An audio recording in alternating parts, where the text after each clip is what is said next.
80ના દાયકામાં કોમ્પ્યુટર 286 અત્યારે કેવું જૂનું લાગે? 80ના દાયકાનું 286 મોડલ જે હતું એ અત્યારે કેવું લાગે? એવું આજથી 100 વર્ષ પછી એઆઈ લાગશે. Take this words from me today. જેટલું પછાત 286 મોડલ 80ના દાયકાનું કમ્પ્યુટરનું એ આજે લાગે છે ને, એટલું જ પછાત એઆઈ લાગશે 50 વર્ષ પછી. કે તમે આ લોકો એઆઈમાં આટલી બધી મહેનત કરતા હતા? એટલી બધું પરિવર્તનશીલ અને પ્રોગ્રેસિવ આ સમાજને આ મનુષ્ય છે, તો એમાંથી એ સિદ્ધાંત શીખવાનો કે એનો ઉપભોગ કરી લેવો, એના પ્રત્યે આકર્ષણ રાખવું નહીં. એટલે આપણે આપણું જીવન સારી રીતે જીવી શકીએ, પણ જ્યારે એ મૂલ્યવાન ચીજો હાથમાંથી જાય, નષ્ટ થાય કે ખોવાઈ જાય, ત્યારે દુઃખ થાય નહીં. જો દુઃખ થયું તો સમજવાનું આપણને એના પ્રત્યે આકર્ષણ છે.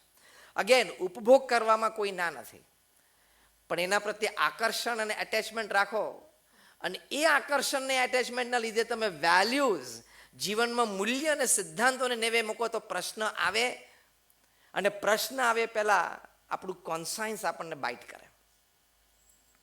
This is values versus valuables. ક્યાંક ને ક્યાંક ખોટું ને ક્યાંક ને ક્યાંક અનીતિ વેલ્યુએબલ્સ માટે કર્યું હોય, એનો ભોગ લે છે જ. એ કર્મનો સિદ્ધાંત લાગુ પડે જ છે. એ તમને એક કે બીજી રીતે તકલીફ આપે જ છે. અનીતિનો પૈસો ઘરમાં ને બેંક એકાઉન્ટમાં હોય. એક બહુ સુંદર આપણા સનાતન હિન્દુ ધર્મનો ગ્રંથ છે, એનું નામ છે કર્મ વિપાક. એમાં આપણા મહાન ઋષિ મુનિઓએ અનુભવથી લખ્યું છે કે તમે આ ખોટું કરો તો તમને આ રોગ થાય, આ ખોટું કરો તો આવું થાય. એમ અનીતિનો પૈસો હોય, આજે નહીં તો કાલે તમને તકલીફ આપે. પછી અનેક રીતે આપે. હા, એ ધનની રીતે પણ આપે. કંઈક ખોટું થઈ જાય તો જેલમાં પણ જવું પડે. તમારા પરિવારજનમાં કોઈને મોટો રોગ આવે, ભાઈઓ ભાઈઓમાં ઝઘડા થાય, કારણ કે અનીતિ ઘરમાં આવી એટલે ઘણું બધું ખોટું કામ કરે. એની પછીની પેઢીમાં પણ કરે. એટલે values not at the cost of valuables, not at the cost of values is the principle. ફેબ્રુઆરી 2023માં ન્યુયોર્કમાં મેનહટનમાં એક થોમસ લી નામની વ્યક્તિ, $2 બિલિયનનો આ માણસ, સ્ટોક માર્કેટનો કિંગ કહેવાય, વોલ સ્ટ્રીટ એના આધારે ફરતી હતી. શેર બજાર એના આધારે ફરતી હતી. He was the NV on wall street. એવું કહેવાય કે વોલ સ્ટ્રીટ ઉપર, એટલે કે શેર બજારમાં એના પ્રત્યે લોકોની ઈર્ષા રહેતી. કારણ કે whatever it touch turn into gold. જ્યાંને હાથ અડાડે ને એ સોનું થઈ જાય, એવો એની પાસે ટચ પાવર હતો કે જે સ્ક્રિપ્ટને ઉપાડે, જે સ્ટોકને અડે એ સોનાનો થઈ જાય. 78 વર્ષની ઉંમરે મેનહટનમાં 38મા માળેની ઓફિસના બાથરૂમમાં એમણે પોતે પોતાની પિસ્તોલથી શોટ મારીને આત્મહત્યા કરી. કેટલા વર્ષની ઉંમરે? 78 વર્ષની ઉંમરે. કોઈક 25-35 કરે ને તો હજી એ સમજી શકાય. 78 વર્ષ. હવે તારે અમે 2, 5, 7 હશે ખેંચવાના, ખેંચી કાઢને. એની પાસે શું નહોતું? એવું લખે છે એમના આર્ટિકલમાં કે he was a $2 billion person.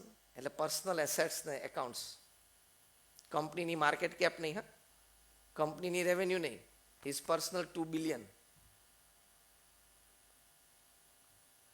He had connections with powerful people across continents. પોતાના દેશમાં જ નહીં પણ દેશ પરદેશમાં બધે ઘણા એવા પ્રતિષ્ઠિત અને તાકાતવર વ્યક્તિઓ સાથે એના સંબંધો હતા. He had done many charities. એને દાન પુણ્ય પણ ઘણું કરેલું. પણ ક્યાંક કંઈક થયું હશે તો પોતાના ઇમોશન્સને કંટ્રોલ ના કરી શક્યા, અને એમણે આત્મહત્યાનું પગલું લીધું. એમના ફ્યુનરલ વખતે અમેરિકાના હુઝ હુ હાજર હતા. અમેરિકાના પ્રથમ 500 વ્યક્તિઓ તમે નામ લો એ બધા જ એમના ફ્યુનરલમાં હાજર હતા. અને હિલેરી ક્લિન્ટન, બિલ ક્લિન્ટનના ધર્મપત્ની, જે એક વખત અમેરિકાની પ્રેસિડેન્શિયલ રેસમાં હતા, એમણે એ ફ્યુનરલમાં સ્પીચ આપી. એમણે કહ્યું કે ટોમ લી, જે એમના ફ્રેન્ડ સર્કલમાં થોમસ લીને ટોમ લી તરીકે હુલામણા નામથી બોલાવતા હશે, એમણે હિલેરી ક્લિન્ટન કે Tom Lee and we were very good friends on a personal level, we were friends on family levels, we were good family friends. એટલે અમારા પરિવારને પણ એકબીજા સાથે ખૂબ સારો નાતો હતો, વ્યક્તિગત રીતે અમારે ખૂબ સારી મિત્રતા હતી. પછી એમણે લખ્યું કે we had some best times of our life. We had done live parties in New York city at Martha's vineyard, જે અમેરિકાના પ્રેસિડેન્ટ એન્જોય કરે પાર્ટીઝ ત્યાં, at Hamptons. We had live parties. ત્રીજું એમણે લખ્યું, એ બહુ બોલ્યા અગત્યનું હતું, કે when we were out and down, કારણ કે 2016ની સાલમાં ડોનાલ્ડ ટ્રમ્પની સામે હિલેરી ક્લિન્ટન પ્રેસિડેન્શિયલ રેસ હારેલા. એટલે ડિપ્રેશનમાં કોઈ પણ વ્યક્તિ થોડા સ્ટ્રેસમાં હોય, દુઃખમાં હોય, આઘાતમાં હોય, કે when we were down and out, Thomas and his wife Ann, they were the first to call us and say, hey, come over and stay with us. કે મને અને બિલ ક્લિન્ટન ઉપર થોમસ અને એમના ધર્મપત્ની એન, એનો બંનેનો phone આવ્યો કે તમે અત્યારે અમારા ઘરે રહેવા આવો અને આપણે સાથે રહીએ. એમણે પોતાના બધા જ ધંધા વેપાર સ્થગિત, એટલે કે મેનેજર ચલાવતો હોય પોતે અટેન્ડ ના કરે, અઠવાડિયું અમારી સાથે સવારથી સાંજ સુધી રહ્યા. મને હિલેરી ક્લિન્ટન લખે છે કમ્ફર્ટ અને સોલેસ આપવા માટે. એટલે આ વ્યક્તિની વિચારધારા કેવી, એના સમાજમાં સંબંધો કેવા, એનું ધનાઢ્યપણું કેવું, બીજાના દુઃખને સમજી શકે એવી ભાવના કેવી કહેવાય, બીજાના દુઃખમાં પોતે હિસ્સેદાર થઈ શકે, બીજી વ્યક્તિ દુઃખ મુક્ત થાય એની માટે આવો પ્રયત્ન, આવો સમય, આવો એફર્ટ આપી શકે, એ વ્યક્તિએ આપઘાત કર્યો. કેટલી આશ્ચર્યની વાત છે. એટલે વેલ્યુએબલ્સ આપણી પાસે ઘણા હોય, એનાથી આપણે સિક્યોર નથી, યાદ રાખજો. મૂલ્યવાન ચીજો આપણી પાસે ખૂબ હોય એનાથી આપણે ફૂલ સિક્યોરિટી છે એવું નથી. Security comes by values, not by valuables. જીવનમાં સુરક્ષા ક્યાંથી મળે છે? મૂલ્યોથી, મૂલ્યવાન ચીજોથી નહીં. એ આપણે નક્કી કરવાનું છે, એ આપણે આત્મસાત કરવાનું છે, અને આપણે આપણા જીવનમાં સદગુણો કેળવવાના છે. તો એ મૂલ્યો આપણને મદદરૂપ થઈ શકે. તમારામાંથી કેટલાય સ્વામિનારાયણ અક્ષરધામ ગાંધીનગર જોયું છે? હાથ ઊંચું કરો તો. બધાએ. તમે એક્ઝિબિશનમાં એન્ટર થાઓ એટલે first exhibition is a sculpture, fine sculpture છે. એમાં માણસ છે ને, એટલે પથ્થર છે, અડધો માણસ છે ને અડધો પથ્થર છે. એમાં માણસના એક હાથમાં હેમર એટલે કે હથોડી છે અને બીજા હાથમાં ચીઝલ છે, અને માણસ પોતાની જાતને પથ્થરમાંથી કંડારી રહ્યો છે. અડધો માણસ છે, નીચે અડધો પથ્થર છે. પથ્થરમાંથી પોતાની જાતને બનાવી રહ્યો છે. નીચે અમે બહુ જ એક થોટફુલ વાક્ય મૂક્યું છે કે main is the maker of his own happiness.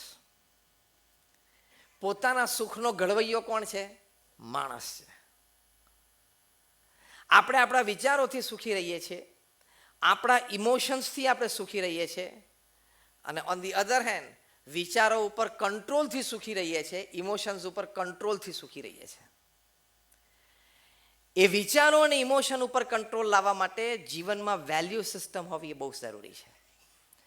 નહીં તો તમારી 30 વર્ષની 40 વર્ષની કારકિર્દી પણ ઝીરો થઈ શકે છે જો તમે વિચારો અને ઇમોશન ઉપર કંટ્રોલ ન રાખ્યો તો.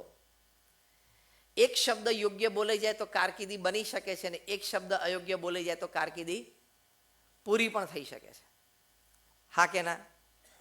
એક ક્રિયા સવડી થઈ તો તમારી પ્રતિષ્ઠા પણ સમાજમાં વધી શકે છે, એક ક્રિયા અવળી થઈ તો તમારી પ્રતિષ્ઠા સમાજમાં ઘટી પણ શકે છે.